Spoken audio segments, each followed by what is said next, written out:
I trust this movement finds all my loving AAJJA family in best of health in these challenging times of lockdown due to the COVID-19 pandemic. In continuation to the legacy of our alma mater and Alumni Association of Sir JJ College of Architecture, we have invited many legends from the fraternity as master speakers on the forum.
Greetings to all from Alumni Association of Sir JJ College of Architecture, Mumbai. This is architect Ramandeep Singh from AAJJA, batch of 97.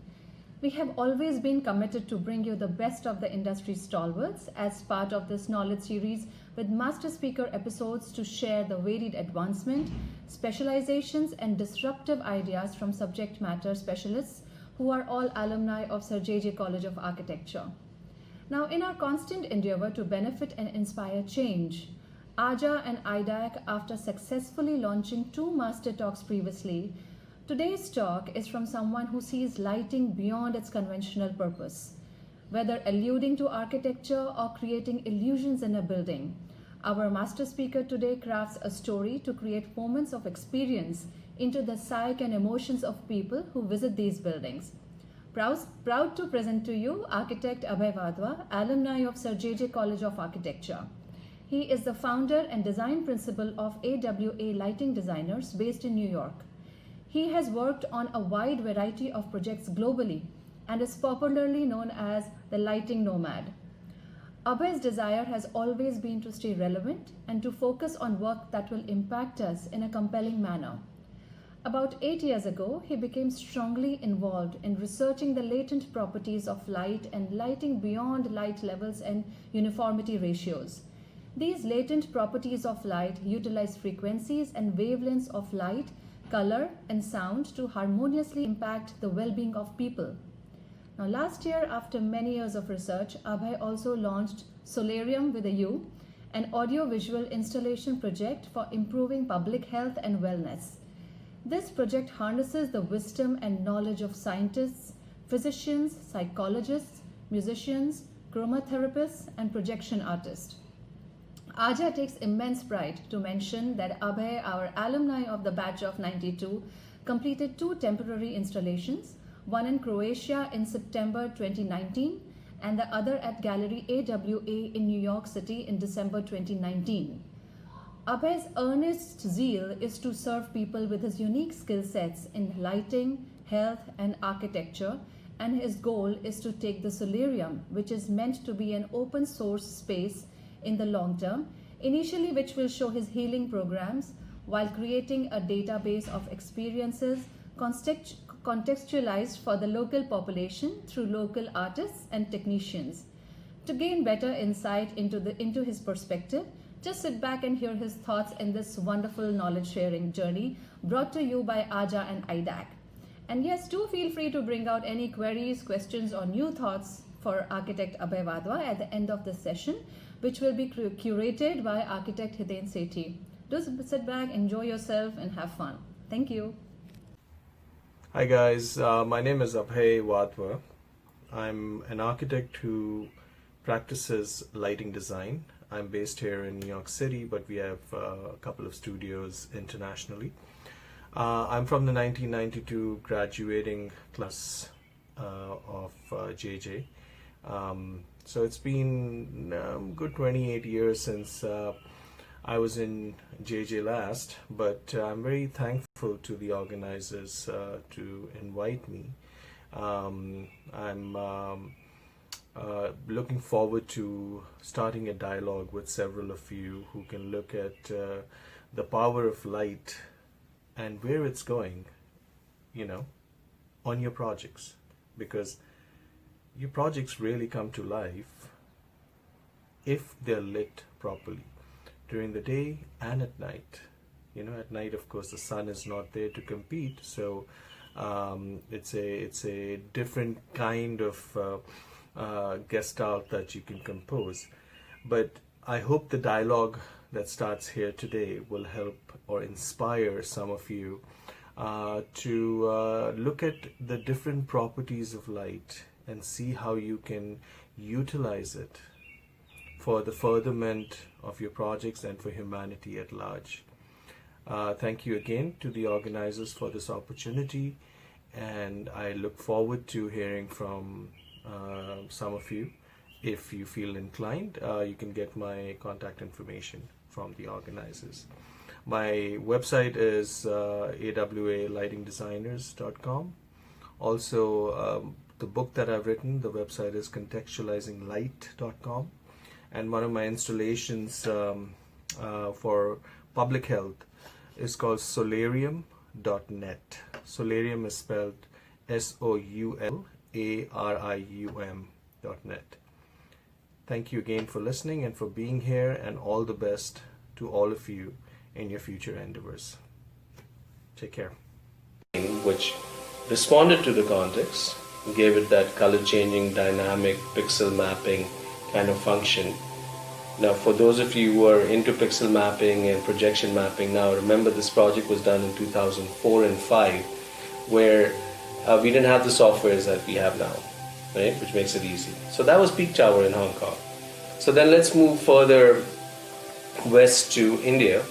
Golden Temple, very prominent project in the north of the country in Punjab, Amritsar. The most holy place for the Sikhs in the world.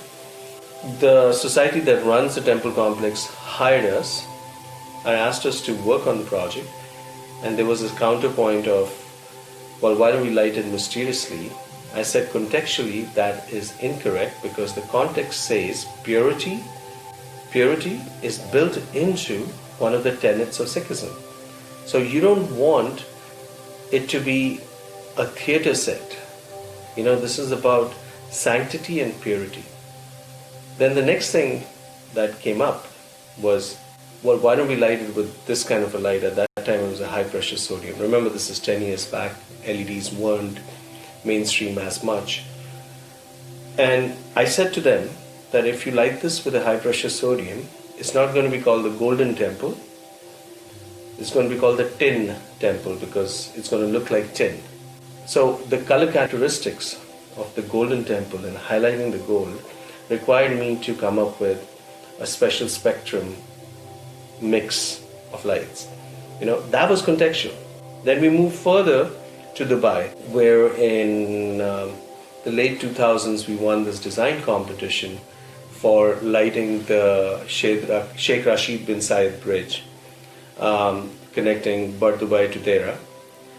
And there, understanding the context, I designed a lighting system that simulated or that responded to the cycles of the moon. That was contextually so strong for the local body, which is the RTA, the Regional Transportation Authority, that over the many entries that came in and over the many boards that were submitted for our entry, they chose to only showcase the lighting concept board, which was about lighting simulating the cycles of the moon. So, because we understood the context, because we understood the relevance of the moon in the UAE, the United Arab Emirates, we were able to come up with this idea. I was able to, I keep cycling between I and we because I believe that we all work together as a team at AWA, but I'm the design principal, so I may switch between I and we, but I really mean us as a group, but me personally as the design principal. So when we did that, understanding the context really took us to the other side over all the other competition entries, and we won the competition. Then you move on to Nigeria, Lagos. Great experience of working on a hotel there. And what was so special about what we did there? Quite simply, we engaged with the local artisans, craftsmen, artists, so that we could, with the architects of course, build a project that really redefined contextual responses in the hospitality industry. What does that mean in terms of the lighting? So the lighting was about an evocative West African experience is very different than a similar project that would have been built in New York or any other city. That was the intent, that it's different, it looks different. It's not trying to be Singapore in Lagos. It's not trying to be Dubai in Lagos. It's Lagos in Lagos, and proudly so. It's a great group of people, a great country, and just embracing that was really great. Then move over to Haiti in the Caribbean, where we've been doing work before the earthquake, working with the rural areas and empowering them with vocational training with light and building light fixtures that they can then use to study under, and a whole lot of other things. Again, understanding the country, understanding the context helped us design a light fixture, light source that had a battery power with photovoltaics with a water purifying system as well, and a light that could be charged in a communal manner. Very successful project, very well-meaning project. Of course, not a project which unfolded into the deep pockets of Haiti, but we were able to at least start the dialogue there. If you come to New York and you look at our project in the United Nations Plaza called the Ark of Return, which is for a memorial for the abolition of slavery in the United States, again understanding the context and understanding that this memorial is not a science museum which highlights all the atrocities that were done and the slave trade that happened, etc., but that it's an emotional space where we can reflect upon the injustices done and create a moment with light that helps the current and future generations connect with something that they're not really exposed to, on the transatlantic slave trade that happened for over 400 years. And the response was a simple but poignant response with light. So it's not about like how many light fixtures we use. We only use 3 for this whole space, But the context was understood and the dialogue ensued. So, point I'm making is, with this great question that has been asked of me, it's like, do you really like put this into practice, or you don't have anything else to do, so you sit down and write essays? Yeah. No, the essays come out of these experiences. They come out, they're drawn out from these experiences that have actually happened, And that's a criticality that has to be understood, that it's not, let's write an essay and let's find a project to implement it in. No, it's the other way around, that we do these projects ever present, understanding that we must question, be the contrarians that we are, be the iconoclasts that we are. We must question and then share that knowledge with the industry at large. What I'm trying to say is that the question is best answered by stating that the essays don't come first, the essays come after the experiences on the projects. And in that, there is relevance to what we write, what we talk about, and the walk that we do, in a big way. Because sincerity to the intent is paramount.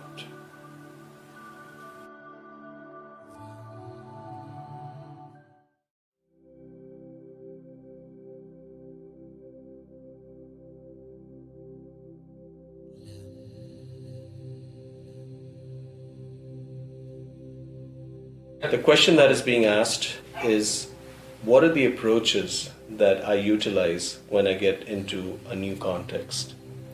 Given the fact that I have built projects in 23 countries, and several of them have been non-English speaking countries. So, having said that, the biggest thing, I said this to a friend who was trying to get work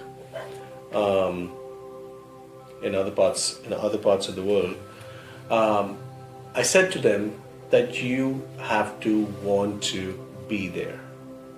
You have to want to do work there, to get out of your comfort zone. If you are happy with your comfort zone, which could be in New York, it could be wherever you are, then you're not going to enjoy stepping out of your comfort zone as much. I personally get off on stepping out of my comfort zone. Having said that, that you really want to do this, and that will impact how the projects will unfold, because that's how you will engage with the local people. Having said that, understanding the context. Oh my God, context again. No, really, understanding the context. What does that mean? What can my contractor deliver? What can my supplier deliver? What kind of installation practices do they follow? How do they run the wires? Is there a control system that they're able to use? Do they understand how that all works? Right? What are the compatibility issues between fixtures supplied and voltages and drivers? What are the compatibility issues between, I mentioned that earlier, but the skill sets. If they can't do it, or if they don't know how to do it, you can do one of two things. Do an outreach program where you sit down with them and do a day-long workshop to explain to them how it's done, or change the design. Unless you want your project elements to look not too good, which nobody wants, right? The point I'm making is, understanding the lay of the land is super important. That's on the professional side. Then there is that whole personal inquiry into what makes the people there tick. When I was working in Haiti, or when I was working in the Dominican Republic, understanding what drives them becomes important. Sometimes it's just a show of pride, but very often it's about doing something for the society at large. Understanding that, having meals with them, getting invited to their house, going to their house for a meal, that's a good sign. If they invite you to their house for a meal and you have a few drinks with them and you eat food with them, break bread with them, get to know the family at large, it makes a hell of a difference. If you get invited again, that means you had a good meal and that you have started a good relationship. If they don't invite you again, then you need to loosen up or do something, because generally speaking, most parts of the world, when you go to their house, they will invite you again. Some of them would even offer you to come stay with them. That's the magic of being able to dive deep into the local culture. Dive deep. Don't skim the surface, because skimming the surface will only get you that in terms of your responses. Superficial, surface-based responses. Dive deep into the culture, their foods, their music, their people, the families, the way things flow, the energies that flow through. Your responses with lighting will be that much better. You would become an important contributor to the project, even from an architectural standpoint. The architects would want to know, hey, what do you think about this space? Hey, what do you think about what happens in that city? Because guess what? You spend an extra 2 days just walking the streets and experiencing the culture. The experience in the culture is food, music, architecture, art, poetry, movies, music, all of those things. So I love diving deep. I dive deep and I come up as a new person, having learned all these things, having shared all these things. And a lot of my professional existence has been about those kind of relationships. So, 2 angles to it. The professional angle, where we do workshops, where we do these questionnaires, where you kind of you got all these points. And then there's a personal part of it, that you really should want to be there. If you have a problem with mosquitoes or traffic or honking, you should rethink. Adventure, if you like adventure, if you like reinventing yourself by diving deep and coming up like a richer person, then it works out.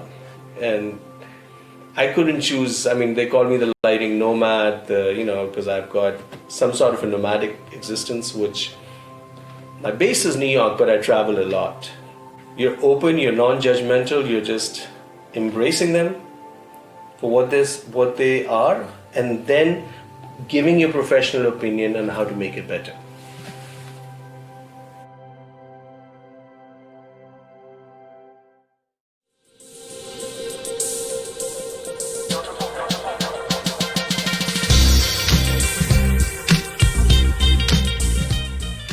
We are back another day to discuss an important distinction that we have developed over the years in lighting historical buildings. We call it the world of illusion versus the world of allusion. The distinction is that do we wish to create a lighting design response that alludes to the architecture, or willfully create illusions that are then superimposed onto a willing architecture. So to elaborate on the point, the world of allusion understands the historic nature of the building, the materials. There's a concept to it, in terms of how is it that you want the building to be seen at night, because it has historic significance in the local culture and in the local context. Conversely, the opposite of that is creating illusions, which is projection mapping, colored lights, moving projections, not just mapping. Of course, all of that is possible in this day and age with the technology essentially driven by LEDs. So the choice that is made whether we allude to the architecture or create illusions, then becomes a mirror to the culture and context of the site. There are certain projects where use projection mapping and technology because there wasn't much to light. However, there are certain beautiful projects, like you can see the Smile building that we have done in Mumbai, where we picked up the details, and the churches that we've done here in New York, historic chapels, the Golden Temple, where we're alluding to the architecture. We're not creating an illusion. You know, my famous anecdote in 2010 when we were doing the Golden Temple was that somebody else came and said, let's create a theatrical set, you know, and create these illusions of how, you know, a mystical this place is. And in round one of our conversations, I referred to this conversation as well. Really, the project is not about creating illusions, but alluding to the magnificence of the material that's used, the details that are used. So in talking about the world of illusion versus allusion, I want to illustrate some more points utilizing two of my projects. One is the Church of Assumption here in New York, New Jersey. And the other is the Zara Ismail building in Mumbai. These both required us alluding to the amazingness of the architecture. The details were all there. The point was that why would I take these beautiful details and embellish them with color or special effects? The architecture was giving us that. So there are certain places where we have to hold ourselves back and really examine it from what is appropriate for the occasion and for the architecture. We have had moments where we have actually spoken the client out of doing color changing on beautiful buildings because there was no requirement, there was no need for it. The building itself was so beautiful. And in that, we live in the world of allusion. Both the church and the Zara building had amazing details. So what we were doing was, in alluding to the architecture, we were picking up the details, almost like a fine artist who's just painting light onto the building. But that would put the building too much in silhouette. So then you have to kind of give it some sort of a fill, some sort of a, you know, the phrase is the umbra penumbra of light, you know, and shadows. Essentially, the shadows have to be managed, but silhouettes have to be managed as well.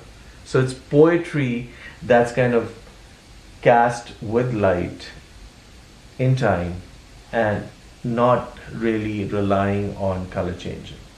Then we move to the world of illusion.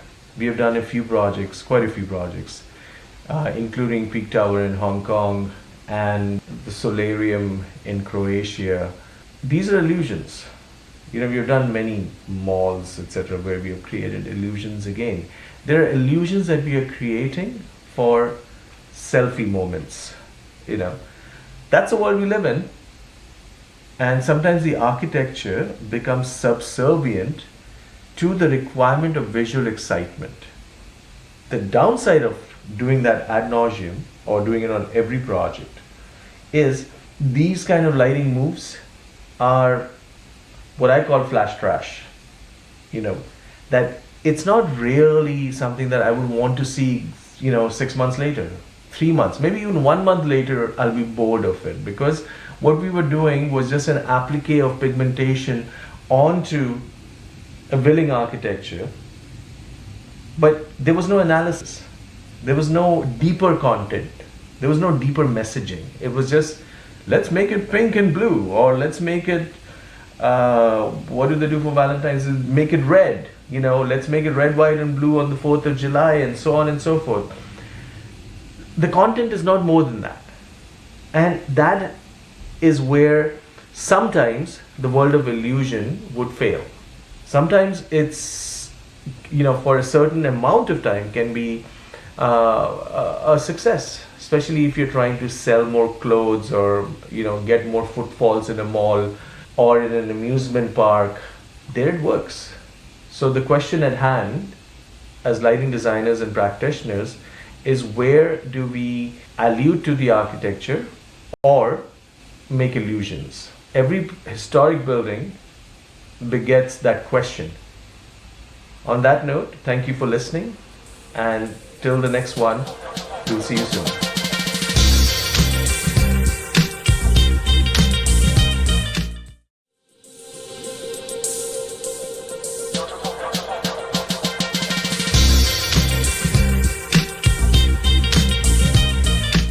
Today we're going to talk about how lighting impacts our civic realm, our public spaces, and what is our civic intent.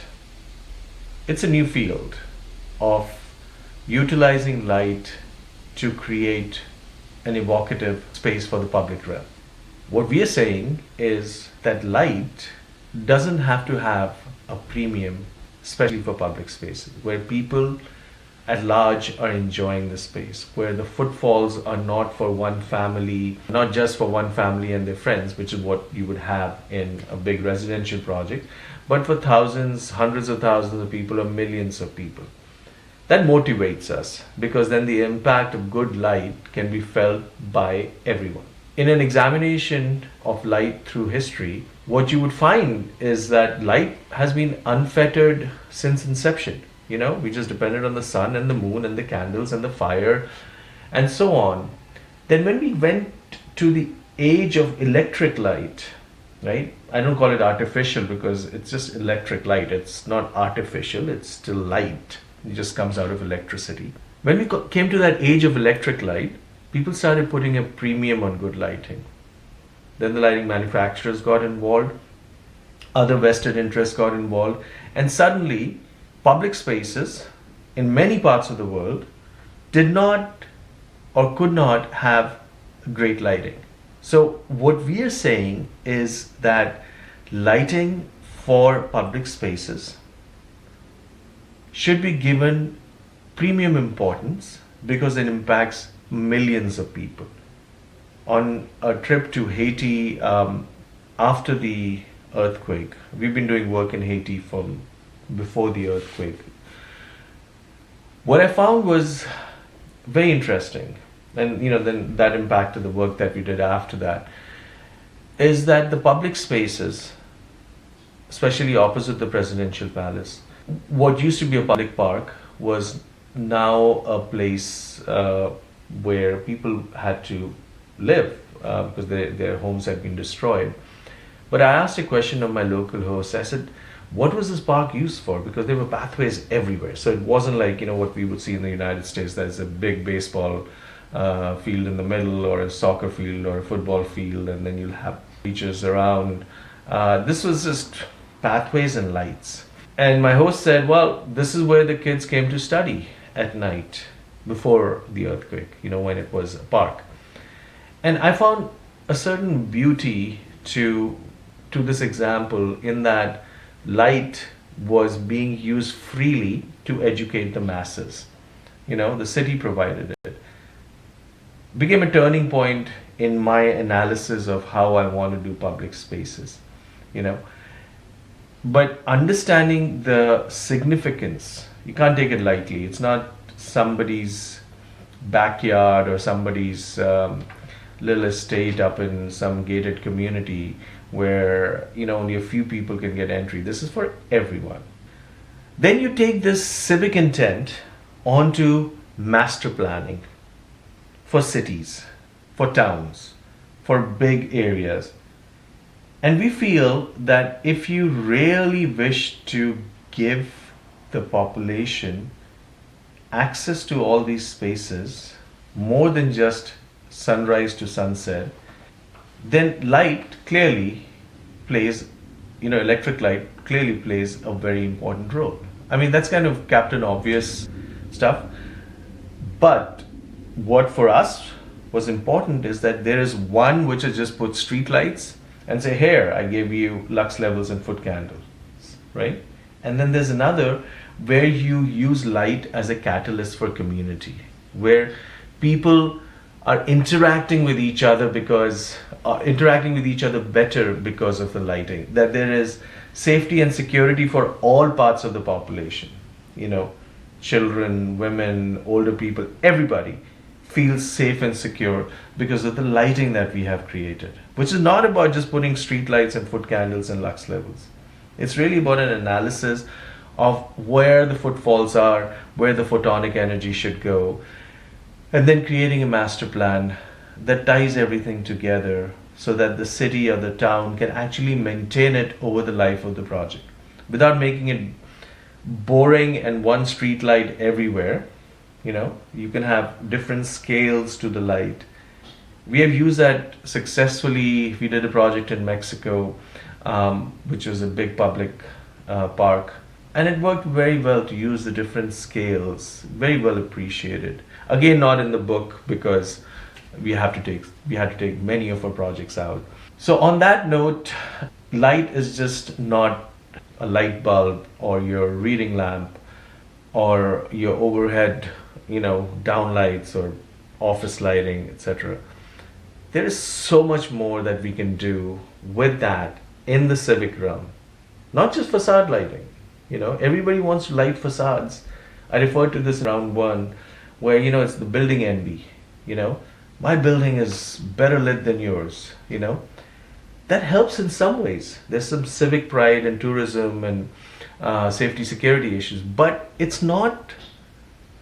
It's an applique of light. It's not creating a fabric of light, you know, that people can wade through, people can immerse themselves in, utilize that to know their neighbors better, engage in conversations. So, great amount of power that we can unleash, almost unleash, and I love that word, unleash, power of light onto the masses if we do it right. On that note, thank you for listening. Until the next time.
Hi, Abhay.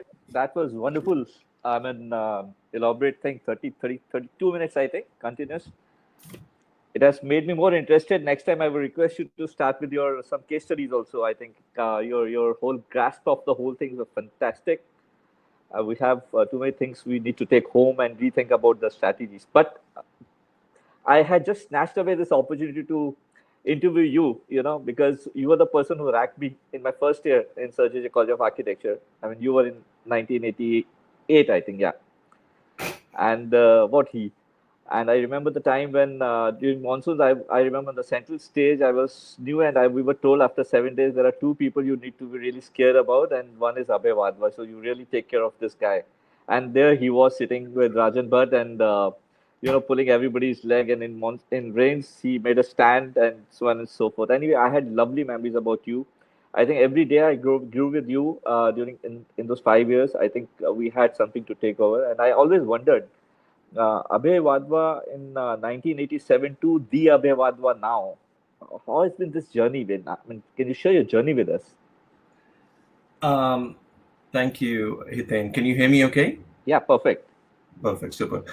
So, first of all, I have no recollection of what you just referred to. So, I think I'll just leave it at that. Okay. But really, it's wonderful that you and Aja have organized this. It's been a long time since I was able to give anything back to my alma mater, where, the journey was tremendous. The journey was tremendous for me. I have to clearly state that I met JJI. It's post, like, down the road, who was junior to me. We talk about the resources at JJI being this, that, and the other thing, and I tell them that look at the breed of leaders that JJ has created, in spite of the resources, right? I mean, you're one of them, and then you have so many names. I mean, there's so many of us who are really doing amazing work. And so I keep reminding them that it's not probably that the lights don't work in the studio or your computers or whatever.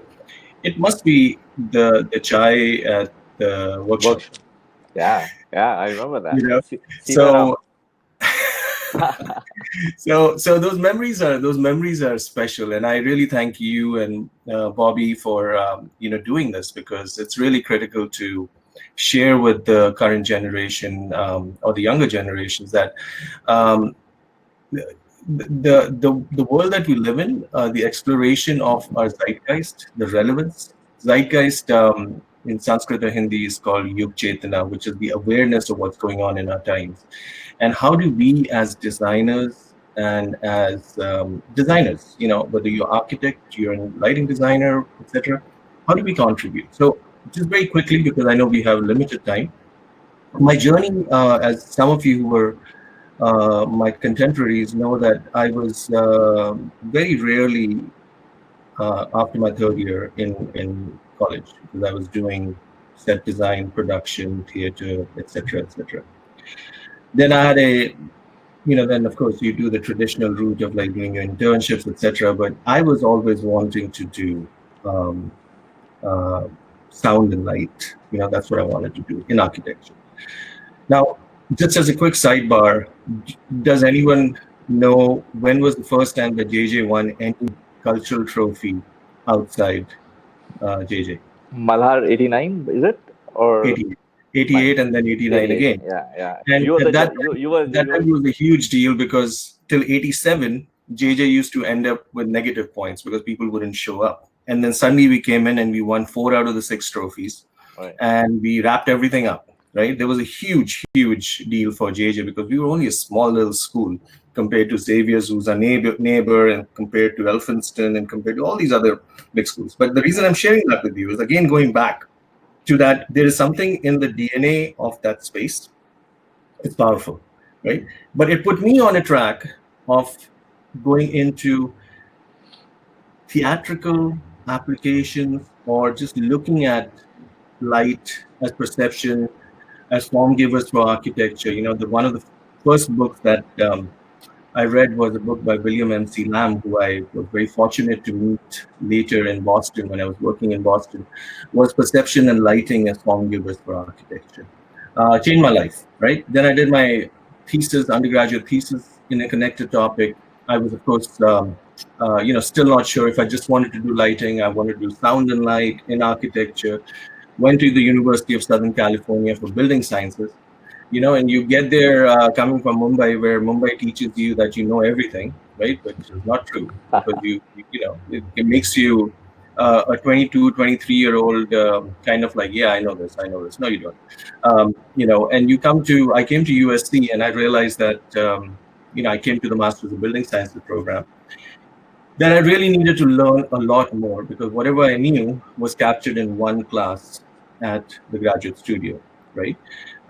Then from there, I moved to the Lighting Research Center, which is where I did my master's in lighting.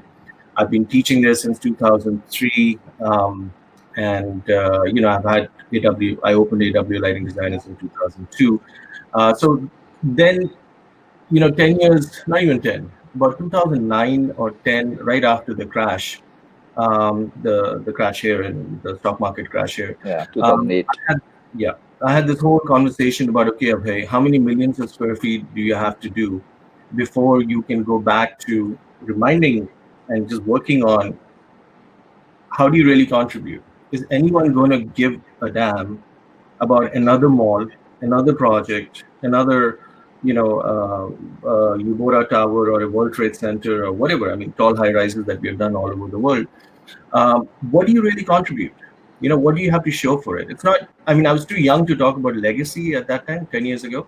Well, I'm still young, but the point is, Of course. the point is that the legacy part wasn't the question. It was more about, am I able to utilize my time for the benefit of the profession, Yeah. for humanity, So I started focusing in about 2011, 12 on what are the latent properties of light, because foot candles and lux levels, as I said again and again, it's used so often. It's like, how much light do you have? It kind of becomes a measure of your aptitude. Yeah. One, how much light do you have? How much light as a lighting designer can you provide? And second, can you show me a rendering, right? Those are the two things that come up all the time. And I say to first, how much light can you provide can be done by software. You don't need me. You don't need a lighting designer for the most part, but it can be done by software. Now show me a rendering. It's like, well, that doesn't mean that the design has any significance in the big picture because you did a pretty rendering, right? Just doing a rendering doesn't mean you can get the project built. Absolutely. It doesn't mean you can get the project built. It's just a rendering, Getting the project built was really the issue. So what I started doing at that time is that realigning our project directions towards projects of social relevance, wherever we can. Now, having said that, we still have to pay our bills, right? So we would, of course, work on projects which were compelling or try to infuse poetry into it. That was a big thing with my team also, is that I would just constantly talk to them about how do you infuse poetry in this? Is there poetry in this? Or is this a typical response? So then the projects, as I started kind of focusing intently on wanting to work on projects of social relevance, that's what came to us, whether it was master plans for cities where they wanted poetry infused, and I think somewhere along the line, there was a journalist in Canada who called me the poet of light, which I kind of still. Wow, that's good. Yeah.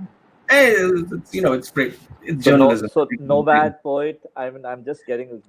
That doesn't make me a better lighting designer. That's just terminology. I think what I'm trying to tell the students who are listening is that you have to really ask the question: how do you stay relevant?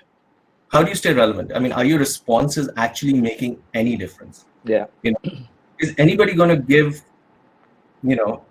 any hoot about it in 5-10 years? But I just want one quick thing, and then I'll hand it over to you. That life-changing event for me was that about 10 years ago, with a person that has mentored me for years, is a landscape architect called Paul Friedberg. He lives here in New York now. He's 89. God bless him. He's amazing. And he told me a story that in the 70s, when he was at the, right at the top of his profession, that this group was put together as a think tank. And one of the speakers shared with a group of 20 architects, landscape architects, interior designers, a list of 20 names, right? And in these stalwarts of the industry, they could only recognize 2 out of those 20 names, right? Now, those 20 were the biggest architects and designers in the United States in the 30s. So within 40 years, nobody remembered them.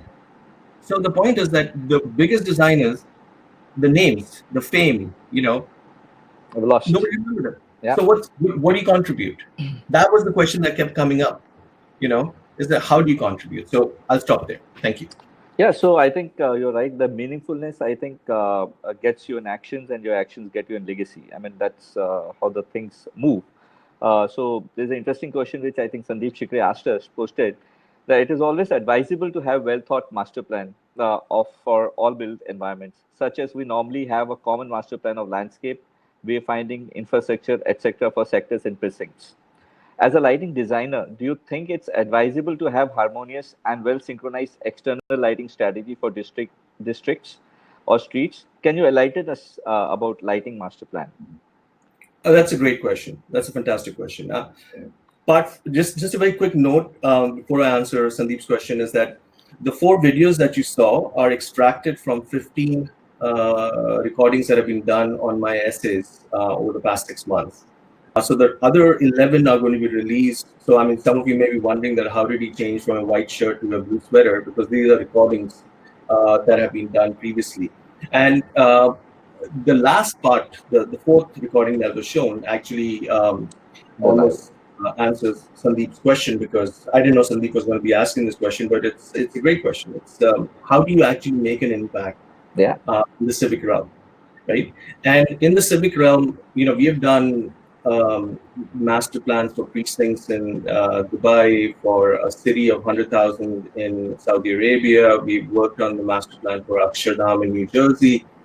We've done a few master plans that are ongoing, and in South Asia. And the point that we keep infusing in that is that, first of all, you have to understand the context. Like if it's the Akshardham in New Jersey, the idea is that it is a reverential site. It is a reverential site where you're trying to utilize light as a master planning tool to create reverence, divinity, right? Different than if you were doing a master plan for a city in Saudi Arabia, which is for 100,000 residents for an oil company, right? Which will be different than the precinct that we did in Madinat Al Arab in Dubai. But the point is that what we use is the wavelength of light, which is 10 to the power of minus 9, right? It's nanometers. Yep. So the wavelength of light to 10 to the power of plus 5, which is meters, which means that it's basically the city, right? So there has to be cohesiveness between 10 to the power of minus 9 all the way to 10 to the power of plus 5.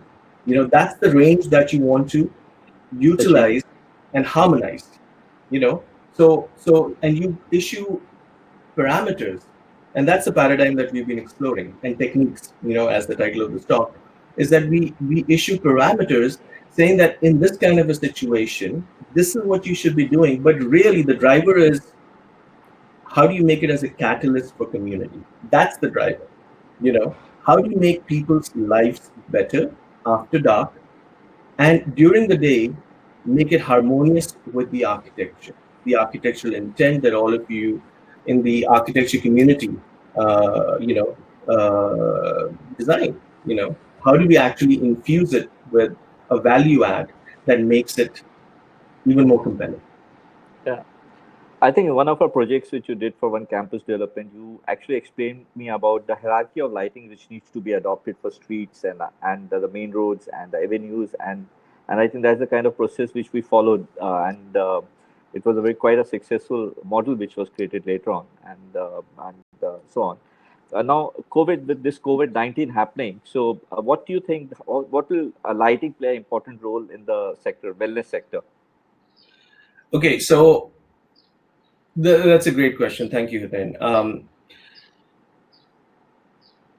Now, here's the irony of things, right? That in September of 2019, I launched Solarium after years of research. Right? You guys should check it out. It's online, and I can send you the Vimeo link. It's password protected, so I'll have to send you the Vimeo link. And that was September 2019. I did not know that COVID was coming, right? And right before that, right before, like 3 years before that, I started speaking about the UVC, germicidal light, right? Those were the two things that kind of were almost predictive in a way. It sounds too heavy, but it was funny how it worked out, because funny for me, because I'm just sitting there going, wait, I was just talking about this, and I just did this, and now we really need this, right? Yeah. So the UVC germicidal light is a light fixture that I've been we are in the process of patenting it. We have 3 other patents, and that's been a big part of our direction. Is contribution to society is done by doing designs and then patenting it or copyright protecting it, because then you can safeguard your interests as well. Otherwise, how that unfolds. I mean, but the COVID-19 story was very interesting. That I did this the first installation in Croatia was called "You Are the Miracle," right?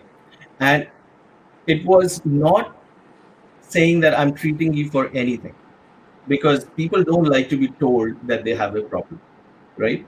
They don't like to be told that you're depressed, that you have post-traumatic stress disorder, or you have anxiety, or nobody wants. If I went up to say somebody and say, all your symptoms are that, I think you need to do something about your depression, they'll tell me to get lost here. It's like, who are you to tell me anything? I'm not a doctor. So what I say is that you are the miracle. Let's celebrate you. The fact that you were, one out of the so many sperm that met the egg and created you, that alone is a miracle already. I don't know what is it, 30 million, sperms that only one made it. So being born, was is a compelling moment of recognition in this human form. So the point is that we started developing this program that you could go in for 18 to 20 minutes, 5 minutes before and a few minutes after, and we would treat you using wavelengths, frequencies, color, and Ramandeep mentioned something about it at the beginning too. And we feel that under COVID, there's one that is you're killing the germs, right? That is UVC germicidal light. Everyone's talking about it. It's mainstream now. And the other is your mental health, a communal health. I mean, in the West, I mean, if you were out here in New York, in the boroughs, and you're in Brooklyn or Queens or New York City, whatever, there is a great amount of loneliness, especially in these times, because you can't meet anyone. Yeah. You're self-quarantined, or you're isolation, or in India, lockdown. So what we said was that, what if we were, when we come out of this, what if we were to create communal spaces, right, where people could come and attend a free, no ticket, no charges, right, public health, a free 30-minute thing that plays through the night, right? So you can book seats with an app, and then so we've been very intently focused on how can we use light. Yeah, I think light therapies are being experimented big way everywhere. I think in every sector. Yeah, So, exactly. So I also heard a story. Somebody told me that there's an anthology which is coming up called Contextualizing Light, which is a 18 essays collection of your experiences and your involvements in various things. So tell us something about that. I think it's going to come on Amazon now and next month, or tell us something about that. Sorry, I forgot to mention that. Thank you, Hiten, for reminding me. Yeah. In about 10 years ago, I said, I've been writing all my life in terms of grad school and post that, and before blog was there, we were writing articles, and the question was ever present, is that how do you actually create scholarly work, or at least what we would like to call scholarly work, that is relevant to examine our zeitgeist, the Yug Chetana, as we call it, like zeitgeist, right? Yeah. So then there was a temptation about 7 or 8 years ago, when a publisher approached us here in New York saying, hey, you've done enough work now, why don't you just publish a coffee table book? Everyone's going to buy it. It's going to be a big fat book with all these colorful images. And initially the temptation was there, and then I turned it down because I didn't think we were contributing enough, just by showing our pretty pictures of our projects, because the dialogue was evolving. So many years later, we rekindled it, like 2018, we rekindled the whole process. And finally, we have the book called Contextualizing Light coming out. It's going to be on Amazon on June 9th. So we feel that it's a relevant work because the last time somebody wrote a book on the lighting zeitgeist and how lighting impacts architecture, not technology, not that LEDs and make it smaller, make it more colorful, make it that, not that. How do we think about the big picture here? And the last time somebody wrote about this was almost in the early 90s. Then people just got seduced by this technology move, and nobody was talking about, okay, but does it really make sense? How do we use it so that it's helping people, not just making another fixture that's like, that conversation I think we had many years ago was that the clincher for me in that I have to write this was when a manufacturer came to me and said, "Sir, look at this. I'm replacing all the fluorescents, right, with an LED tube." So I'm like, wait, so you're telling me that you took this technology, this flat LED technology, you rolled it up like a joint, and you're putting it up in a fluorescent fixture. And that's how you're embracing, the new technology. It's ridiculous. You're losing the plot, for the first time in the history of humanity, we have light sources that are not point sources, right? And I'll expand on that we have surfaces that are lit. I can use an organic light emitting polymer and the whole surface is lit. For the first time in humanity's history, architects are not using a T-square and a set square and working on, what did we call them? The drawing boards, the inclined things we had, we're not using trace. So what's the lighting requirement? And that's the point here, that this book is about exploring all these things that have been handed to us.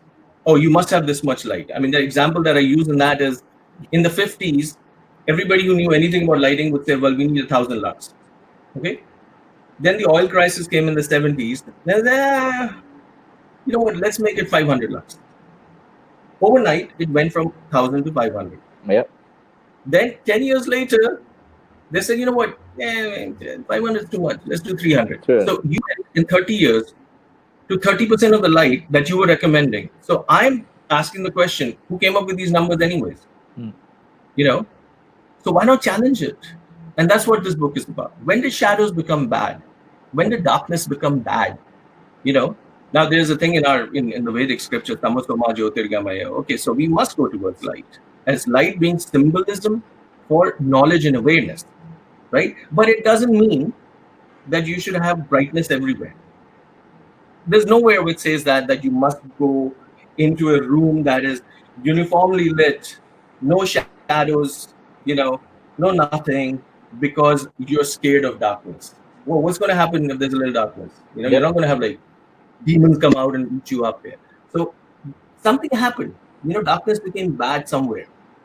And I'm asking the questions in the book so that the future generations or the current generations are able to ask the relevant questions. That's really it. I'm not giving you solutions everywhere because that's just my opinion, and my opinion is my opinion. It's not, it's not law. So it's just that it's a dialogue that must start. And I'm very happy that my whole team has helped me tremendously in all my offices, just working on the book, documenting it. And the publisher in California, the book is now down to 424 pages. We were up at 550 initially, which is 424 is a good size. And it's on Amazon, Contextualizing Light. It's also the website. You can go there and order it. So thank you, Hiten, for reminding me. I almost forgot. Yeah. So we have finished with time. But before we close down, I'd like to say what I've learned and read in spirituality is that in the darkness, you shall find light. And I hope your designs give us all that kind of consciousness and the satisfaction and peace what we normally look for. And I wish you all the best for all your endeavors, and may God bless. And thank you for honoring Alamate and being a part on this platform. We look forward for more meets with your case studies again. Thank you. Thank you, Hiten. Thank you, Bobby. Thank you, everybody. It was fantastic. Thank you, everybody. And that was Abhay Wadhwa, my what do you call inspiration during college time. And we look forward for such pleasant moments once again. Thank you all. Have a good day. Bye-bye. Thank you, guys. Thank you. Bye.